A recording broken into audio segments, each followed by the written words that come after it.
again, everybody, and welcome to WrestleLine.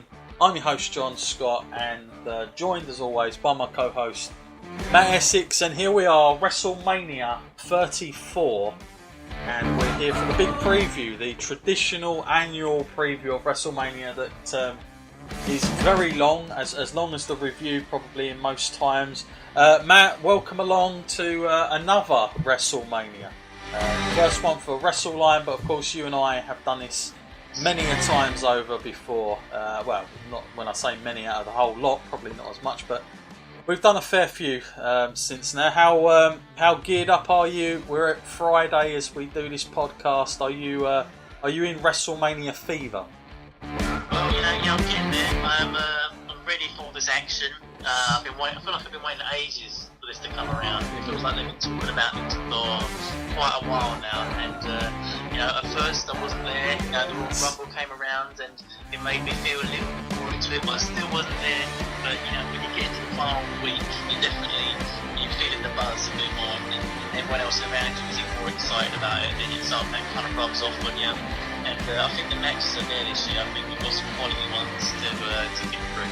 Absolutely. Well, we've had loads of emails getting me psyched for it and pumped and ready, which has got me into it. Also, Matt, we had a lot of people on your case as well, because ever since you've given that guarantee on our podcast a few weeks ago, they're like, right, Matt says this is going to be good, it will be good. So they're holding on your every word on this one, Matt. So let's hope this delivers. I'm putting it now.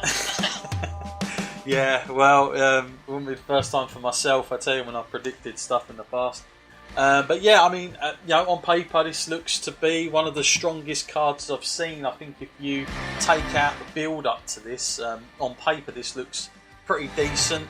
The whole way up to this on our podcast previously, I can't say I've really enjoyed, every second of every Raw and SmackDown that I've been on. I feel like it has been, we seem to just be like, it's almost like WWE just wanted to get here already, just, let it happen, because there was no real great storyline development. There was no real progression with some of these things. Like, I think even Ronda Rousey and Triple H and all that stuff, I think that that's probably what got some of the most attention throughout all these weeks. Yet even that storyline has been pretty bland.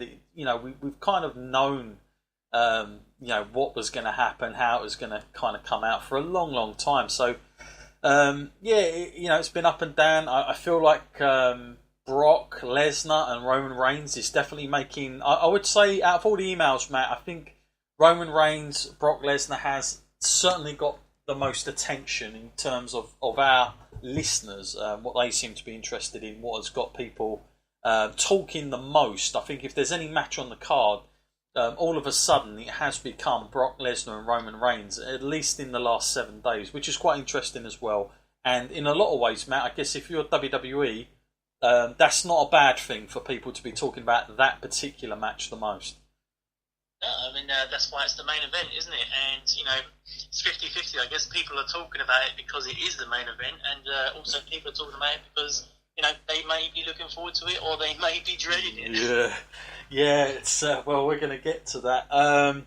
So, listen, why don't we dive straight into this WrestleMania preview, and we're going to start with the now clarified kickoff matches. Matt, before we get into these, was you shocked that both Battle Royals were bumped onto the kickoff card? And also, what about the Cruiserweight match? Because obviously in the week I'd seen petitions coming up all over the place, and they were saying, we need to get this on the main card. I don't know if that's going to happen. It could possibly happen. Maybe they'll, swerve another match around on WrestleMania. But as it stands at the moment, it is still a kickoff match.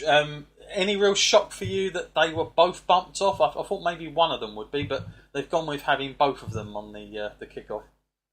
I wouldn't say it's so much of a bad decision. The women's battle royal kind of lost some of its momentum when they took the name away from it, and now it's just a sort of trophy. They have a trophy for it, but it doesn't really mean anything. It doesn't stand for anything. That trophy, it just kind of feels like they're having it there for the sake of equaling the men, and it's good. They should have that. But if they're going to be equal, then you can't really put one on the main show and put one on the pre-show. They both have to kind of represent the same kind of thing. But on the other hand, with the cruiserweight title, I do kind of agree with that. All titles, if you're gonna say the belt is prestigious, it should be defended on the main card of WrestleMania. I mean, you would have thought they would have learned their lesson from the last time when Neville was clearly displeased when that didn't happen. Yeah, and I want to start with that match to begin with. To be honest with you, Cedric Alexander will be taking on Mustafa Ali, who, of course, both been going on this tournament. The 205 been pretty decent. I've been catching up on quite a lot of it actually, but different kind of matches, which has been good. However, you get all this way, you think you're at WrestleMania, but you're kind of not because it's the kickoff show. If you think about it, Matt, in a lot of ways, this is probably the wrong setting for a finals. I feel like fans that are there will be into it, but it's that sort of thing. It's that mentality when even if as an audience member, I'd be like, well, this is going to be a good match, but it's not the real thing yet. So it's going to be hard to make this a special occasion, a crowning of a new champion, when it is bumped off onto a pre-show. And I do feel like they've really sold this down the river for me. I mean, I just think this is there's no coming back from this.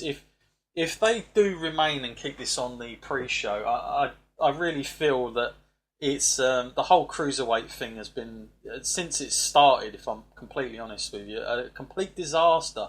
And this just sort of this just puts the cherry on the cake for me. I mean, this is just it couldn't get any worse, really, could it? Now that it's here and it's not even on the main card. Of course, many people have been listening on SoundCloud to our retrospective show of WrestleMania 19 will know that there you go. It was the first match that night between Matt Hardy and Rey Mysterio, and it's proven it can work. But here they don't seem too interested enough, even though Triple H has taken control over this to put it on the main stage. So disappointed in that area, but I want to talk about the match because I don't want to sell these guys short. Both terrific workers. I got to say I'm really impressed with Ali as well. I think he could be something, if it was treated right, that could be a good champion. But of course, poor old Cedric Alexander, Matt, he's been waiting around for a long old time for this, hasn't he? Yeah, he's been so close so many times. It was kind of unfortunate that the thing that happened with Enzo and when he was number one contender, kind of looked like he was set to gain the title then. Which kind of made the tournament almost a little bit pointless in some ways because he was already number one contender and we had a tournament to determine that he's a number one contender again. It's just like wasting so much time. Yeah. I would have preferred that they just crowned the new champion and that it was going to be defended at WrestleMania. I feel like that would have been a better choice. Yeah. Again, I kind of feel like I don't want to go completely and say UFC is the way forward, but when they have an intern champion, maybe they should have just made it on him and then build up another contender and then you go for the undisputed type of thing to make the one of the same. But to have it like this is it seems like a very long outstanding wait for him. Now on paper, Matt, you'd say both competitors pretty much they look like they on TV, their characters, they're both hungry for it. I really I don't know if you got to see it, but the Mustafa Ali one, the one he done where it was shot, he'd done a promo, it was black and white. I don't know if you ever saw that, Matt. I don't know if it's come out now. I kind of really liked that. I really dug it, the fact that it was done on not a high expensive camera by the looks of it. It was just the way it was produced. I kind of really enjoyed that and just a bit more depth to his character. But for you, Matt, do you get the sense that Vince McMahon or whoever is looking at this and going, yeah, two small guys, go out, get the fans ready, and that's kind of it? I mean, for me, all these matches they've had up to this point, I don't see them getting an awful amount of time on this kickoff. I know that it's 2 hours, but believe me, WWE love, and I mean love, to absolutely promote the heck out of the main card. So, although 2 hours seems like a long time and way enough time for this, don't forget you've got 2 Battle Royals, plus they always try and put so much in, or trying to get you to get WrestleMania, tell you what's going to happen, the build-ups, the interviews. So it's not that long when you think about it. So I've got a feeling, Matt, that this match won't live up to the tournament billing of this, which is such a shame. I mean, this is what I'm saying. I think this is the wrong stage. If anything, I wouldn't have even bothered having it here, if I'm completely honest, knowing that this was going to be the case, unless it was going to be on the main show. So, match-wise, Matt, are we expecting it to just be a sort of basic, 3-star match you think we'll be talking about after this, or are we going to be, completely shocked and blown away on a kickoff? Well, there's no doubt that these two guys can go, and I feel like they will try and pull out what they can for WrestleMania, or what they would see as their WrestleMania moment. Sure. Main event of the pre-show. Hopefully, at least it gets to that kind of status. At least, hopefully, that goes on third, after the two battle royals, because they've got to treat the title with at least some small amount of respect. I would say, I would hope at least a 3.5-star match. Come on, I mean, you know what these guys do. It's just a case on how much time they're given. If they do go on at last on the pre-show, then they might be pushed for time. Yeah, that's what I'm worried about. I've got a feeling they may even get shoved right sandwiched between both battle royals. Probably the feeling I'm getting. By the way, just for everybody, we've had a massive request, Matt. They want to go back to the star ratings. They want us. I've had a lot of people email that they're not a big fan of the yay and nay that I came up with. So we always listen to our listeners. So we're going to go back to the star ratings, Matt. We're going to do them out of 5 as we used to do on our old podcast. So just to give you a heads up there, Matt, on your end, it's going to be a little bit more thought to it, which is cool. Now, predictions wise, Matt, have you got anyone in mind? Is there a clear winner here? Everybody, at least on the listeners, have been pretty much on Cedric Alexander. They're pretty much foolproof on that. Any change for you there, Matt, on your opinion? I kind of feel like it's one of those plans they had months ago. They were going to go with Cedric, but they had this whole situation with Enzo. And then, like I said before, we went for a whole tournament just to find out that it was going to be Cedric again. It kind of feels like this has been a long time coming, really.